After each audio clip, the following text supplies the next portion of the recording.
Hi there, so I'm live and messy hair as always. Tonight we're going to talk about region-free Blu-ray collecting, but more than that, much more than that. I also wanted to start this video off with a list.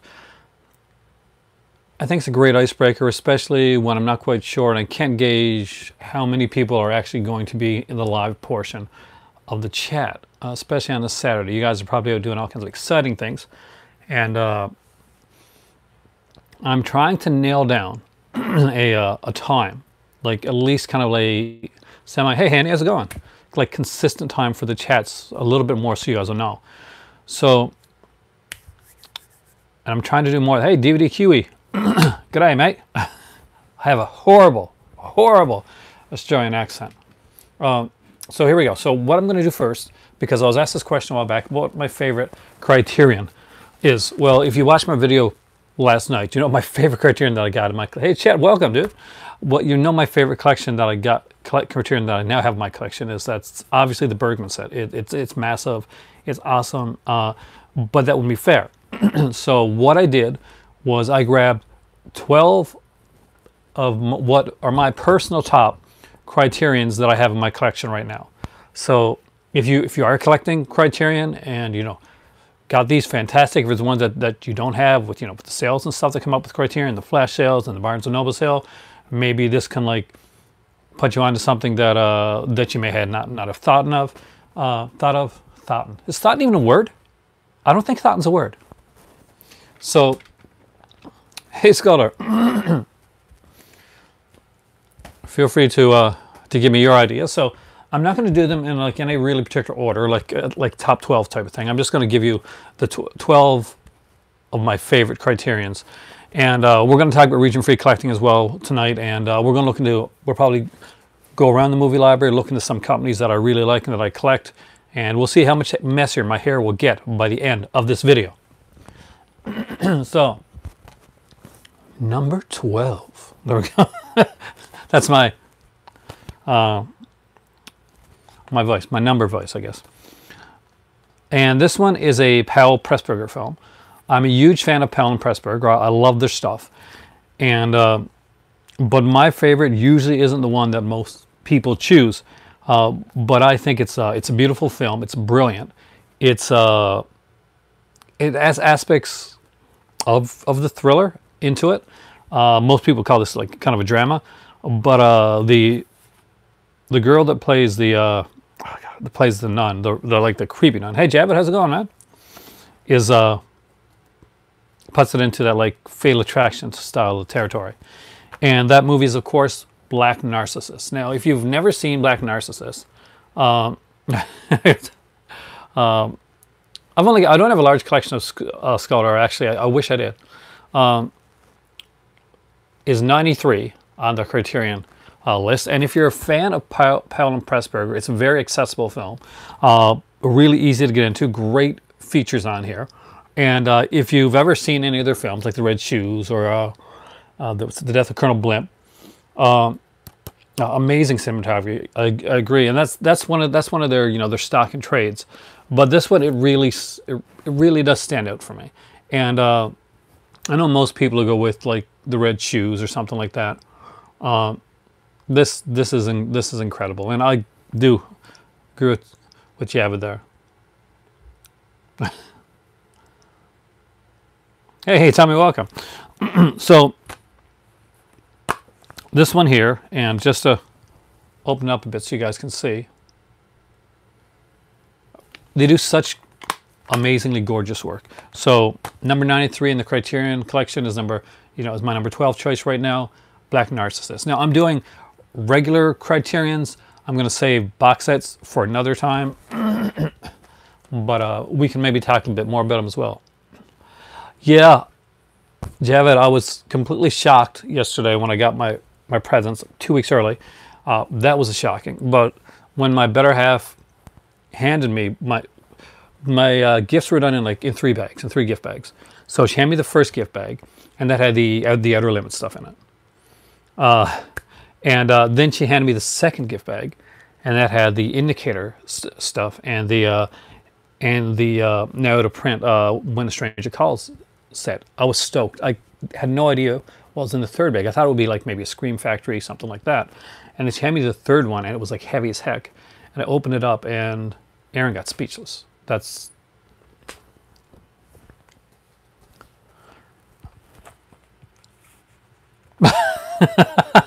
Don't let your better half hear you saying that. Don't let her watch this video then. But Scooby-Dooby-Doo. It was like... It still blows me away to this day. I was looking at the book last night for ages. Number 11, and this is not going to be a surprise to no one. It's Ishiro Honda's film, and you know what it is by now, because that is Gojira. And fantastic film. It's a classic. Criterion did an amazing job with this. I'm very excited about the new Godzilla films that they're putting out here this year. Going to be really interested to see how they do that. Maybe it's going to be a box set or done up into 2 box sets, but they have like a... now this one is, this is the classic. This is the Kaiju classic, the one that kind of started it all. This is a serious one. A lot of the Godzilla stuff later on, we'll get into more like, the kind of the sillier stuff, which I do like. Now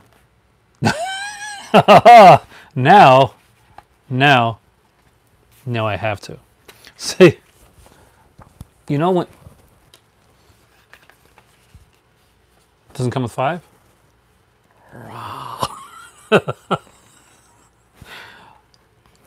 Can anybody make the Godzilla noise? I really can't do that. But it is a gorgeous set. The way they did it. This is the interior booklet. Extremely well done. Where's Godzuki? In the cartoon. Which I used to watch as a kid, by the way. Yeah. The 70s cartoon, not the later one that came out. The next one is one of my favorite movies of all time. And definitely my favorite, kind of film noir style films, Mike Hammer films. And that is Kiss Me Deadly with Ralph Meeker. This has long been, hey Wolf, welcome dude, one of my favorite films of all time. This is an extremely influential film. If you've seen movies like Repo Man, you'll know exactly what I mean when I say this is an extremely influential film. This is the original, briefcase. Mystery Gang, because Mystery Gang would win over Freddy Krueger, because once he got the Shaggy's or Scooby's messed up like drug-addled dreams. Hey, Rob, welcome. Hope I got that right, Rob, right? Welcome, dude.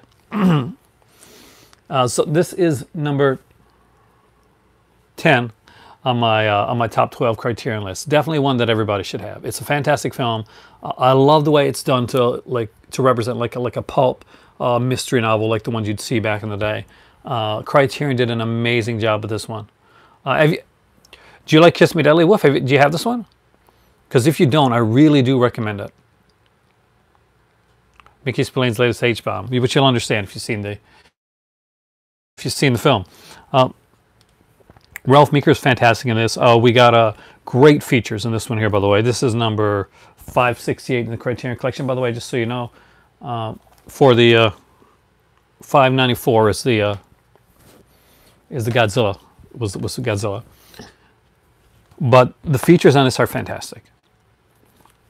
It's a fantastic film. And the features here, like we got like Mike Hammer's Mickey Spillane, which is a really great documentary done in 1998. Part of like a documentary on the screenwriter. Great stuff. So just definitely check it out. It's a film noir classic. Everybody should own it. I don't have the new Silence of the Lambs. Do you have it? I really got to get that one. I got the old one. Actually, the old DVD. Remember that one? That's out of print now. That's the one that I got. I haven't upgraded yet. I got a lot that I got to upgrade, actually. Probably one of my favorite films of all time, and best writing in a film, best dialogue writing in a film. For me, I'm a big dialogue person. And that is The Sweet Smell of Success with Burt Lancaster and Tony Curtis. This is an extremely underrated Criterion film. One that everybody should own. If you're in the UK, I'm guessing more than likely you probably do own either the, I think it might have been Arrow that put it there. But I would say that the Sweet Smell Success is again is a classic. And does anybody here like own this one in their collection as well?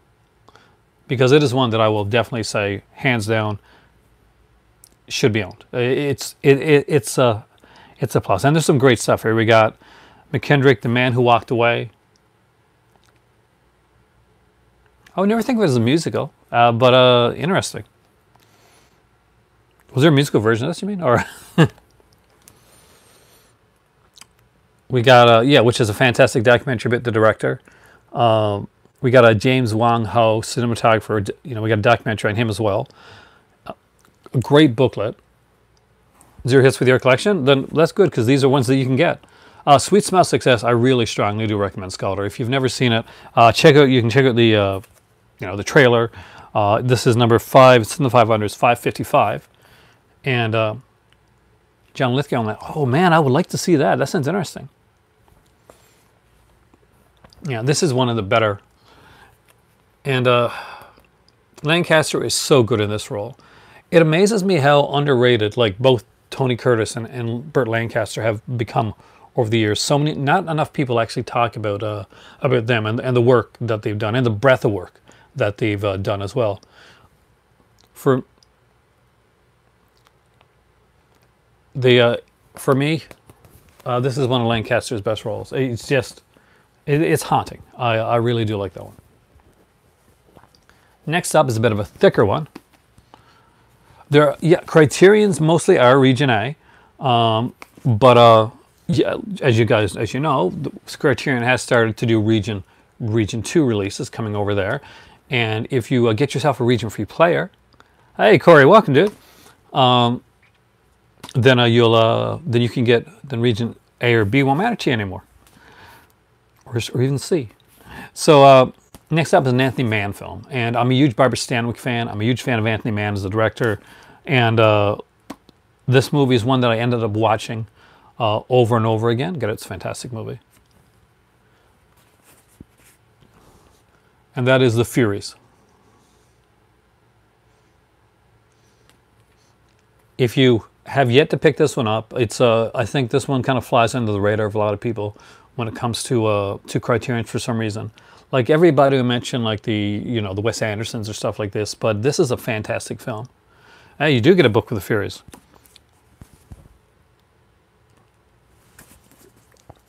Sleepaway Camp 2, I love that movie. This is the actual book that comes with it. So as you can see, it's like a legitimate. Criterion are really good at doing stuff like this. The book runs, and it's not a small book either. This is like 267 pages long. It's the complete like novelization of The Furies. Greatly well-bound book as well. If you've never seen The Furies, Barbara Stanwyck is dynamic in this film. She is at her best. Region Free. What area do you live in, Ashley? That's the thing. Like, you can usually find them online, and there are stores. I'm sure one of the people, like online stores, that some of the people in here can probably hook you up with, like, with some links to some of the places that sell them. I got mine from locally. I got one from back in the day at Walmart when they used to carry the Seiki brand of Blu-ray players, and my local Canadian Tire carried a Seiki as well. And Seiki, it kind of looked like a PS3 player. It was done in that like shape. But it was like a but it was region free player. So if you can find the SEIKI one, the Seiki player, that's a region free player. There's Always Tomorrow. Oh, I love Fred McMurray. And Robert Wagner was a lucky guy, because she is dynamic. She kills it in this role. She is fantastic. And I think was it Walter Houston is in this one as well. This is the later Walter Houston. Yeah, his final role, actually. So yeah, you get to see Walter Houston in his final role. Tells you don't call a stranger. Oh, When a Stranger Calls? Yeah, that one I did get, the limited edition. And I did watch the features of that last night. I remember the one thing I was really happy about was that the version of the second sight version of When a Stranger Calls has the soundtrack. And if you've ever watched the movie When a Stranger Calls, it's one of those where the soundtrack is not just a throw-in, it's a really, really good soundtrack. Oh, the Furies does not go out all the way you think. That's what I really like about it. I watched the theater last night. It was really cool. Speaking of suspenseful films, and by the way, The Furies was number 435 in the Criterion collection. Diabolique is one of my favorite Clouseau films. This is one I can sit down and watch anytime. I can turn it on, and me and my better half actually have had long, long conversations about the ending of this movie. I won't spoil it for anybody that hasn't seen it. I think my dad has the book 13 Wolfmen. Actually, piece of my heart. But do you think Robert Wagner is guilty? Jesse? Yeah. This one here, you don't know, because this is, you meet this little boy, and he's always completely honest. So he never lies. And at the end of the movie, it leaves it very open. Because you can't just take it as a fantastical story of a boy when that's already been established. His characters have been established early in the film, which leaves you wondering, is there that extra twist that they won't completely give away? I do recommend this one, Scalder. It is a fantastic film. I wasn't old enough to see Psycho in theaters. I mean, I got to see Psycho 2 in theaters. That was like for me. Do I look that old? No, actually, I'm not. I'm only. I'm 47. So Psycho was not. My dad was seeing Psycho in theater, and we never had any like repilot. I think he is. I think he is, I think the boy is a reliable narrator. That's the thing. Zombies. It is definitely better than Renting Zombies. This is a fantastic film. There's a kind of appreciation with Kim Newman, who is one of my favorites to listen to. There's like Kim Newman, Kat Ellinger, guys like that. I'm always there anytime I see the stuff that they put out there. Alan Jones does. Thank you. I wish I looked 27. Thank you. That's very generous. Diabolique is number 35 in the Criterion collection. As you can see, I got like a mixture of some DVDs and Blu-rays. Oh, really? It was Zombie Flesh Eaters? I say give it another shot. No, which version do you have? Did you the Arrow version, or did you get like the Blue Underground, like the one with Zombie, or? I think it's one you had to be in the right mood for. But I enjoyed it. I thought it was fun. Night of the Hunter, definitely on in there my list of like one of the the greatest films ever made. The cinematography in this movie is nothing short of like just superb, of excellent. And there are like haunting sequences that just do it on shadow and just like, or just the aura of it alone. Agreed, 13 Wolfmen. Definitely one of the best films ever made of all time. Charles Laughton, this was the only movie that he ever directed. This is, by the way, number 541 in the Criterion collection. And what year is this one from? This is way back there. This is 1955, actually. It's when Night of the Hunter was done. It was remade as a TV film years later, I think with Richard Chamberlain. Not as good, but it's a nice curio to check out for along the way. Mickey and Nicky. Actually, I'm interested in that one. Criterion's got a lot of stuff coming out now that I'm really interested in. Just now for a top 12 list. There you go. See, you got your top 12 list right there. But what you can do is you can put them in order. I haven't put them in order. I'm lazily doing a top 12 list, but not in any specific order. You've got 12, but you can actually look at them, put them in the order. You're like, okay, this is my 12th to my 1st, which I would do sometime. Midnight Cowboy. What's your one Criterion 13 Wolfman? Is it Night of the Hunter? I got a feeling it's going to be something more horrific.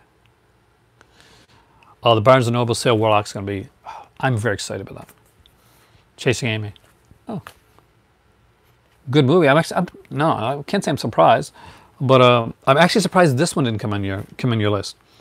There's a 2.5 hour like documentary on the second disc of the making of Night of the Hunter. The only Criterion you have is Night of the Living Dead. This one I don't have, that I do need. And I love Night of the Living Dead. But anyway, Night of the Hunter, everybody, you should have this one. I don't think they've said special features yet for Anaconda, not as far as I know. But just keep an eye out on 88 Films, and I'll keep an eye out too. If I hear, I'll let you know. Does somebody mention Salo? Bill Hader. I still love the Criterion Closet with Bill Hader, where he's putting Salo in his pocket. He's like, perfect date film. It Happened One Night, a fantastic film with Claudette Colbert and Clark Gable. I've always loved this movie. A lot of people consider this, one of the early screwball comedies, and it is, I'd say, slightly kind of a screwball comedy. I don't know if I would actually really consider this like it's definitely a rapid pace style of like comedic interaction. I don't really know if this is a complete screwball comedy. Yeah, it's almost screwball, exactly, Wolf. But it is a fantastic comedy. Yeah, there is a Criterion channel, and at this point I think it's only US and Canada, but considering what was done before, I'm more than likely the UK will get that as well. But again, this is a fantastic one. It's got a full-length documentary on Frank Capra's called Frank Capra's American Dream, done in 1997. Very early appearance by Award, but yeah, exactly. I watched this one recently. Love this movie. They talk about this one actually a lot on here. They talk about screwball comedies. My favorite screwball comedy, well, one of my favorites. I don't actually own it right now, but Criterion has never put it out. But it is a Cary Grant film. And it's escaping me right now. But I remember that he's the son of a sailor, and he's really happy about that. Favorite is On the Waterfront. Hey, welcome in the beginning. I don't have that. We keep putting that one on our list of ones to get. Like, we got a list of Criterions, like a long list of Criterions that we want to get. And On the Waterfront is always like one of the top ones on that list. Next up is probably one of the, I guess, the most, I wouldn't say newer, but like newer than some of the other ones that I had. Honestly, Jesse, sometimes there's a theme. Sometimes it's basically comes along of like I'm making a video down here, or I'll be doing a podcast coming up, and I'll do it that way. But usually, for me, I spend more time looking for movies to watch than I actually get like watching a film. I may come down here, it may take me an hour, like going through things to see what I'm in the mood for. Because I can put on a movie, and if I put it on and I just don't feel it, yes, actually, I do like to take a break. Hey, Mark, how's it going? Hope you're doing well, man. Repo Man, I gotta get Repo Man.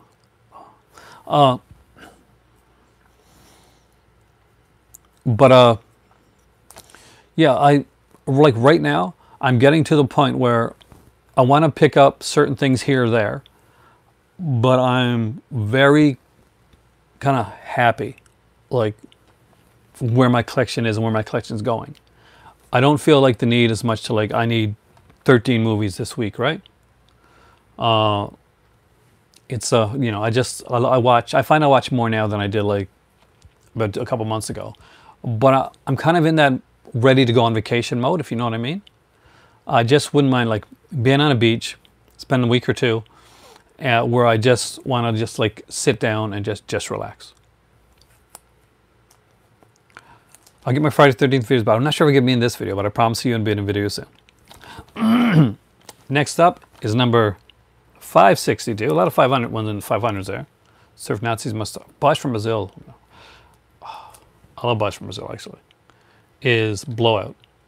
And this is one of my favorite Criterion covers. I love the way this is done. I love this movie. I'm a huge De Palma fan. And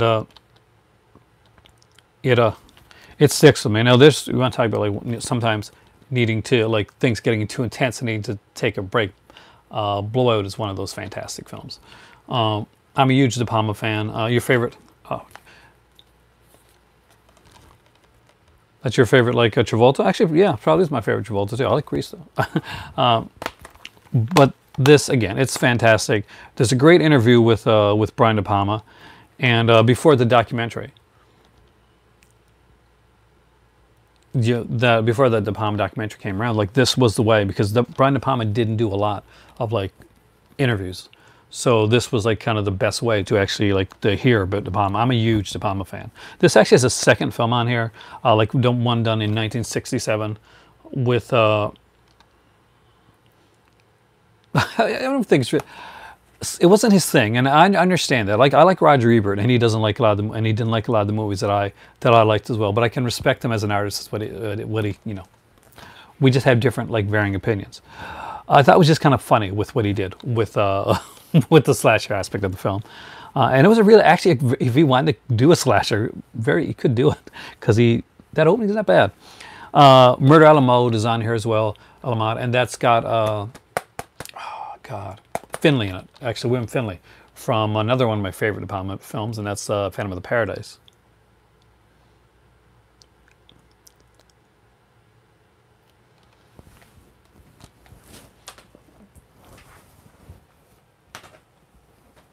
Next up is probably the only foreign one on this list here, and probably because I don't have a lot of the foreign. I got a few foreign releases, but not all of them. And that is, and I do recommend this one to anybody that does not have this film. I will always recommend this one, and that is Classe Touriste. Classe Touriste is a fantastic, like kind of gangster film.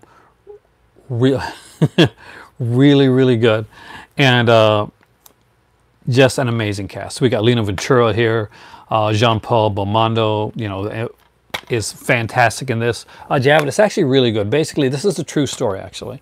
I'm sure some liberties were taken, as with all true stories. Probably not as many liberties were taken with Bohemian Rhapsody, but liberties nonetheless. But basically, Lino Ventura plays a gangster, and he's getting out of the business, and something tragic happens in his last job, and he ends up having to hide. And it's just really well done. If you've never seen it, I really recommend it. Lino Ventura is one of those guys, when you see him, you basically say, yes, this guy is perfect for these type roles. He's perfect to be a gangster. Jean-Paul Belmondo is, is his usual self. You know, he's charming, he's affable, and there's like kind of a serious. There's a darkness here. You want to see where this is going. Here's a guy that's been in like, There's No Honor in Thieves, and really, it's something. It's a theme that's prevalent within Classe Touriste, and you will. I don't want to give anything away, but really just go for a ride and see it. Actually, I do have the original Breathless. That's over there, and it's not on the top 12 this time around, but it is a fantastic film, which I love. Belmondo in Breathless? Yeah, I think so. Is it? Yeah, I got to check. Hold on. Now, I'm pretty sure. I can't believe it's been that long, because that's Godard, right? So that is Belmondo. Because I know it's Jean Sabret.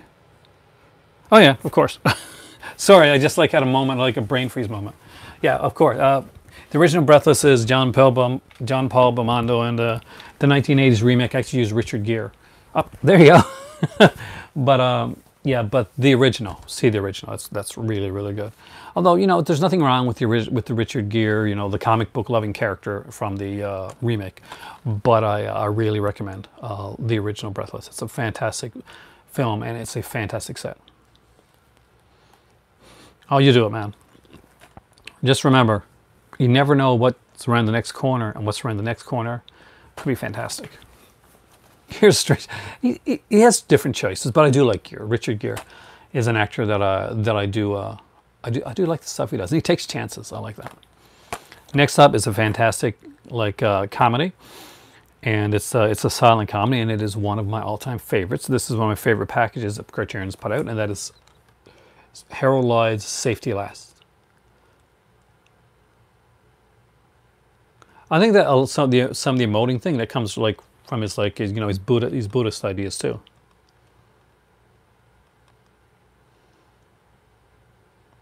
Yeah, definitely check out Classe Touriste, 100%. I think you'll give me a thumbs up for that one because it is a great one. This one here is a fantastic film, and what's great about this is nowadays, if this was made, see the sequence here. This is what it would be about. This would be the big sequence. Not Charlie Chaplin, not Buster Keaton, Harold Lloyd, the kid. And I love Charlie Chaplin and Buster Keaton, but this is a solemn one that goes here because it's not about a set piece. This, this is a famous sequence, but what's amazing about this film is it is completely funny all the way through, and it builds. It builds to a crescendo, and this is kind of where it leads. Safety Last is a fantastic film. And what makes it even better is there's a 108-minute documentary on Harold Lloyd. People always talk about Buster Keaton. People always talk about Charlie Chaplin. Not enough people actually speak about Lloyd, and he's done some great work. This is a great one to start with. Not only is it a fantastic representation of Harold Lloyd's work and his film and his filmography, but it's got a documentary on here that'll give you like an idea of Lloyd. So definitely check this one out. And that's a great way to. This is a great way to start with Harold Lloyd, actually. Oh, Safety Last. It's I'm not quite sure actually about the. This is one of the ones you can see is one of the ones about earlier. And by the way, Class to Risk was number 434 of the Criterion Collection. Blowout was number 562. 716 is It Happened One Night, and Safety Last is 662. For Captain Kangaroo. See, we got like a lot of I saw Captain Kangaroo when I was in Ontario when I used to live there, but I used to watch a lot more Mr. Dressup. That was kind of my guy. A little bit of Friendly Giant, stuff like that. And last but not least, this is another comedy, but it's a really good one, and it's by Ernst Lubitsch. Stars Jack Benny, and in her final role, Sally Carol Lombard. But she is fantastic in this, and this is an incredible film. It's fun. It's kind of slapstick. Remember Mr. Dressup? I met him. I got to meet him in person when I was a kid, and my oldest actually got to meet Mr. Dressup too when he was doing like the tours. But this one here, I cannot. To Be or Not to Be is one that I hadn't seen in a long time, and I didn't remember that well. It was almost a blind buy when we got this. And it was one that we had down on our watch pile, kind of lower on a watch pile for a few nights. Oh, film school. Somebody mentioned film school. It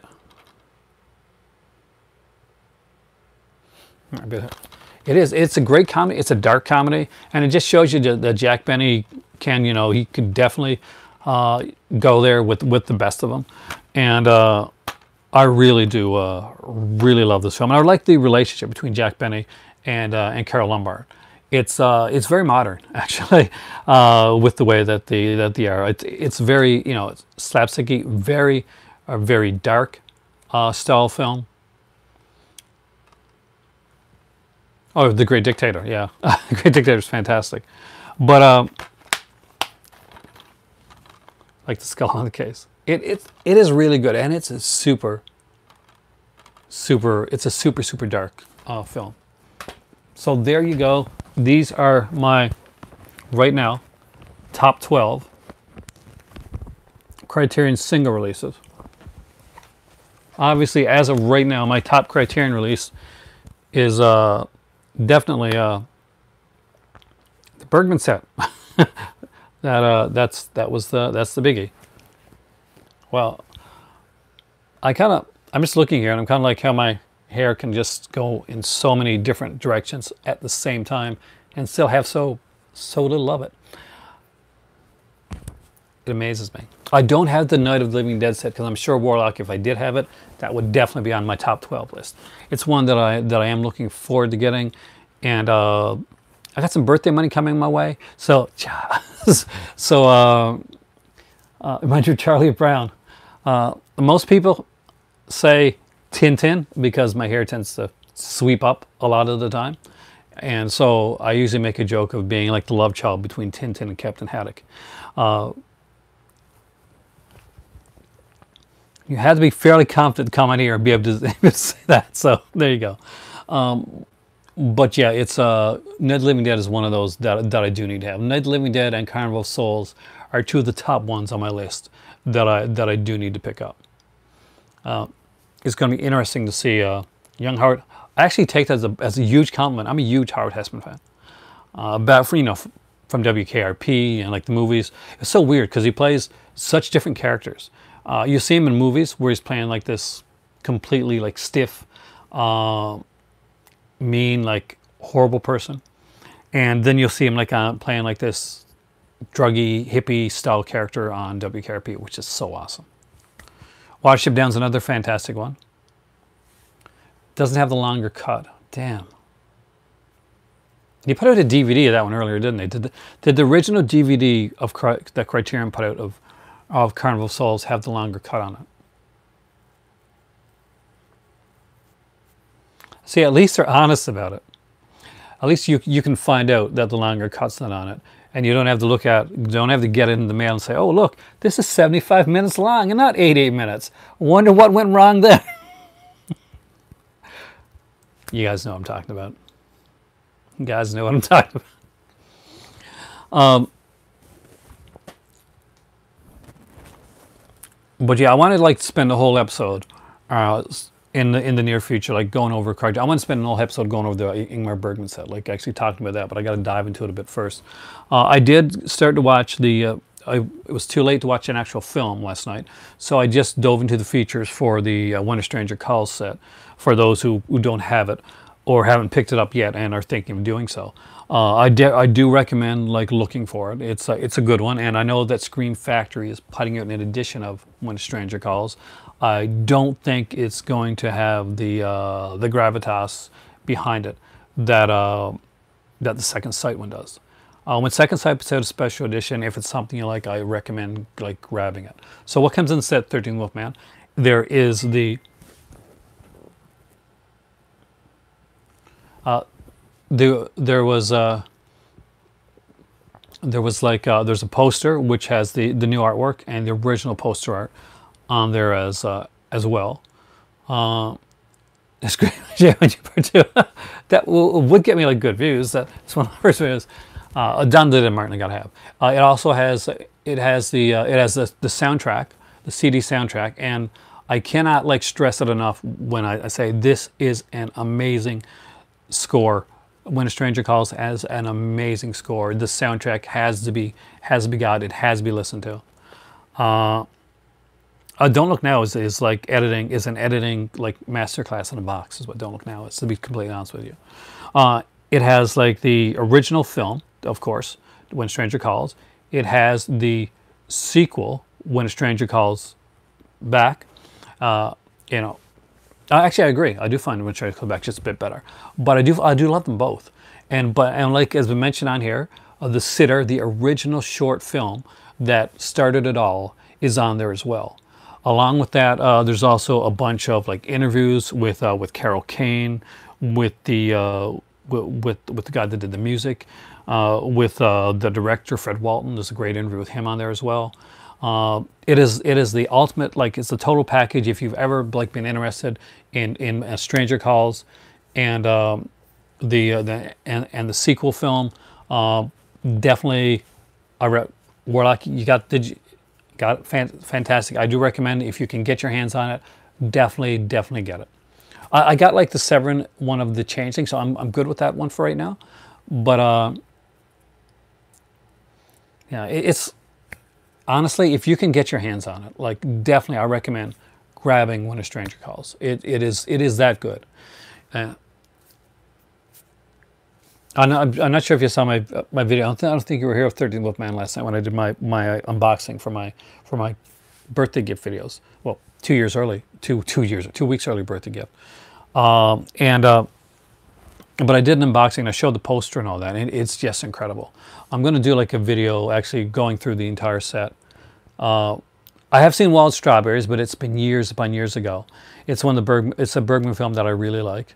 Small and Summer. There are so many. There's so many that I haven't seen as well, and there's a lot that I. Hold on a second here, guys. I got a message. Oh shoot. Okay, I've got to call my dad soon, so I'm going to probably end up like doing this video shorter, and I might come back in here to do the region free portion of the video a little bit later. So I'm probably going to have to change the titling of the video afterwards. But if you haven't seen the When a Stranger Calls box set, I recommend it. 100% recommend it. I throw definitely, you know, consider it one of Pin's picks. We'll go with that. We'll call it Pin's picks, right?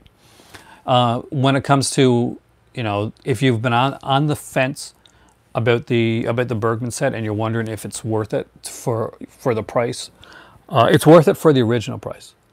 But Barnes & Noble time, don't even think about it. Like, grab it.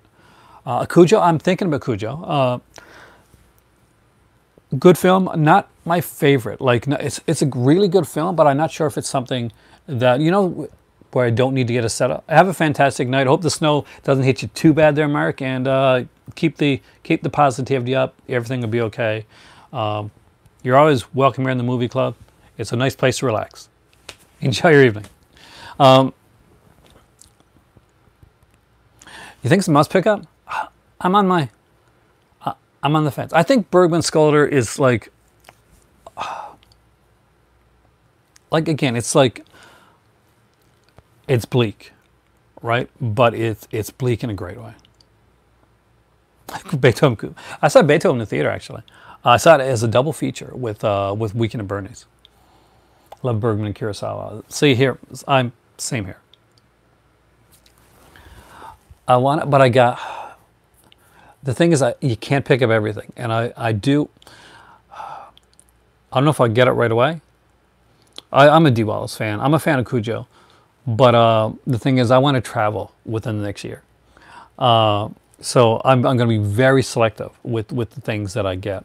And that being said, I will definitely be there for the Criterion sale, and I'll be there for like the Vinegar Syndrome sale. That's the type of stuff that I'm kind of focused on right now. But when it comes to second sight, I know like Dawn of the Dead and Martin are two ones that I'm really looking towards. Silent Running is a great film, actually. You watch Porky's. Now, there's a good thing. Porky's is a great example of a movie that is extremely well done, but due to the films that spawned after it, I'm not talking about the sequels, but I'm talking about like the Porky style of film, that people actually forget like what a poignant movie the actual original Porky's, and like what a serious like thing it really was. Oh, Bergman goes in spurts. Like, I think, like, which I was extremely hot. Like every one of these, like a lot of like famous directors and famous like foreign directors, you'll see that like Bergman, you can talk about like the kind of like the scope or you know, whether bleakness or happiness, depending upon the time, you know, the time in Bergman's life. Whether you see this with Argento as well. With a lot of directors, you can follow their career and you can watch their cinema and their cinematic like style and what they're thinking change based on really on that period of their life. When Argento like started, a lot of the heroes in the films were male, and to give you like kind of a bit more, there was some evil female protagonists in a lot of the early Argento stuff. As Argento became a dad and a father, you've got to see him actually use more feminine protagonists and put them in and have like some more evil male characters, which you kind of get that kind of like that look and psyche, because now you're a dad and you've got a little girl. And it switches, it changes. You're no longer that person. And like with Bergman, like as he gets older, then you think then the type of stuff that he looks into is gonna change in scope from being like, you know, from like, you know, from happy maybe to bleak to maybe like existence and existentialism and God, you know, or the lack thereof, depending on the way that they're thinking about it. Anyway, sorry, that's my little spurt there. That's my thought on it. Sleepless, I really did like, actually. I don't know, Cheddar, what a great way to start out would be with Bergman. I'd like a suggestion on that for people.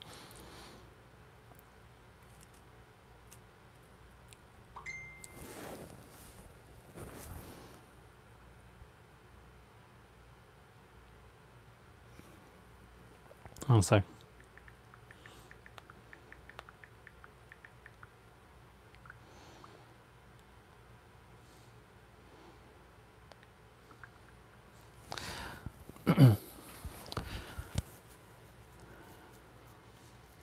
I don't think anything's outside your range, 30 Wolfman. It's just you got to be in the right mood and the right place to go with it. And Sleepless is a film by Argento, one of his latter Giallo films. Has Max von Sydow in it. It's fantastic. It has some other actors in it that are not quite as good. And that is like one of the lessons. You didn't like Seven Seal? Seven Seal is not something I'd go with. I'd start with. Smiles of a Summer Night. Actually, yeah, Wolf, exactly. I would. That's what I would start with if I was going to go with anything Bergman. I'd start with something kind of lighter, like a Smiles in a Summer Night. Maybe like a Summer Interlude or Summer of Monica. It's not going to give you like the true, like the bleakness that you're going to get, or not just the bleakness, kind of the way that he'll go later on. But it'll give you an idea of his story. Have I seen Tokyo Story? That's an Uzo film. I'm a huge Uzo fan. I would love to see like them do an Uzo box set down the road. The thing is, I've seen it. I don't own it in my collection. I don't have any of the Uzos in my collection. But that's one that I actually... Seven Seal is... I think Seven Seal is fantastic, but it's one that you do have... But it's definitely not a starter when it comes to Bergman. I would never start with the Seventh Seal as, you know, as my first Bergman. Just like you don't just dive into to certain ones and just go there. Uzo's a fantastic director. Tokyo Story is in your top 10. Again, if I had it, it would probably be on the list, and it is a great Criterion.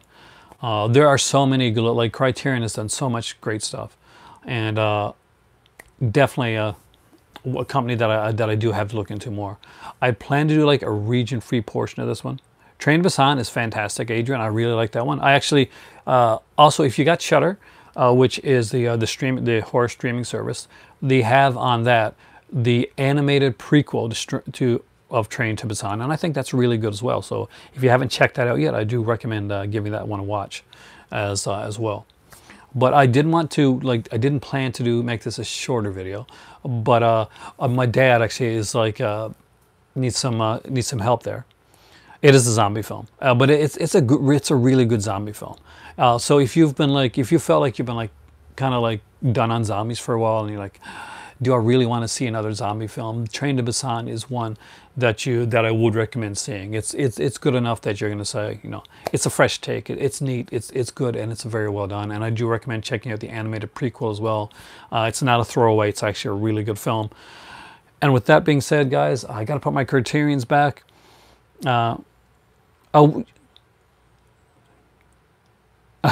Virgin Springs. Virgin Springs, yeah, is definitely, you know, it is the inspiration for Last House on the Left, and of course it's, you know, it's from the story. If you got the Bergman box set and you've never looked at Bergman at all, I would say go with the curated way as opposed to like to chronologically. If you are a huge Bergman fan and you've seen all the Bergmans, and there may be some holes there, then, you know, go chronologically. But it's a fantastic thing that they did by curating it into like a film festival way. It gives you like a really good idea, and it buffers it so that you're not just getting like slammed with all this like existential stuff. You get a bit of a mix, because Bergman is fantastic, and I recommend to anybody that's in the cinema and film, definitely check out the Bergman set. They do a great job. It's amazing. 39 films, 30 discs, a 248-page table, like a coffee table book. Yep. Great stuff. Anyway, if I don't get there soon, my dad's gonna be extremely pissed with me. So thank you guys for watching. If I can do it, I'll come on again later on tonight, and I'll actually do the region-free portion of the video that I meant to do earlier. I am Aaron. My cats are circling me, and I gotta make a phone call. I gotta check on my dad there. So you guys are the movie club. You guys are awesome, and hopefully maybe I'll see you here, if you don't mind, later on tonight. I apologize for cutting the video short. This had planned to be like an over 2-hour long video, but this could be one of the shorter ones, so maybe people actually like that for a while.